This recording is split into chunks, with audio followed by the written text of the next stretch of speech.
கோத்தகிரி அருகே அடிப்படை வசதிகள் இல்லாமல் பழங்குடியின கிராமத்தினர் தவித்து வருகின்றனர்.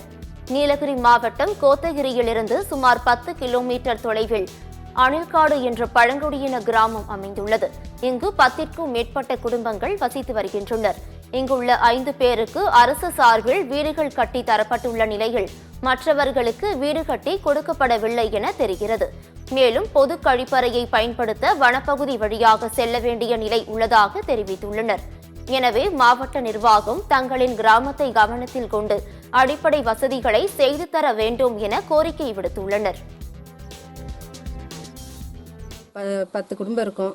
10 குடும்பத்துக்கு அடிப்படை வசதின்னு 5 வீடு கட்டி கொடுத்துருக்காங்க. இன்னும் 5 வீடு எங்களுக்கு வேணும். அதே ரோடு வசதி வேணும், பாத்ரூம் வசதி வேணும், ஆனால் கழிவுநீர் போக்குவரத்து வேணும். ஆனால் எங்களுக்கு மெயினை வந்து வெளி லைட்டு, வீதி லைட்டு வேணும். எங்களுக்கு வெளியில் மிருகங்கள் இருக்காங்க. நைட்டில் வெளில போனோன்னா எருமை தொல்லை ஜாஸ்தி, கரடி தொல்லை ஜாஸ்தி இருக்குது. அப்போ ஏதோ ஒன்று வந்துட்டோன்னா நம்ம இந்த பக்கம் ஓடுறதுன்னு தெரியாமல் இருக்கோம். அதனால் எங்களுக்கு கண்டிப்பாக வெளி லைட்டு கண்டிப்பாக வேணும். தண்ணி பஞ்சாயத்தில் போட்டு தரணும். தண்ணி வசதி இல்லை. ஆனால் ஃபஸ்ட்டு வர தண்ணி வந்து நாங்கள் சொந்தமாக போட்டது. இப்போ கண்டிப்பாக கவர்மெண்ட் வந்து எங்களுக்கு பைப்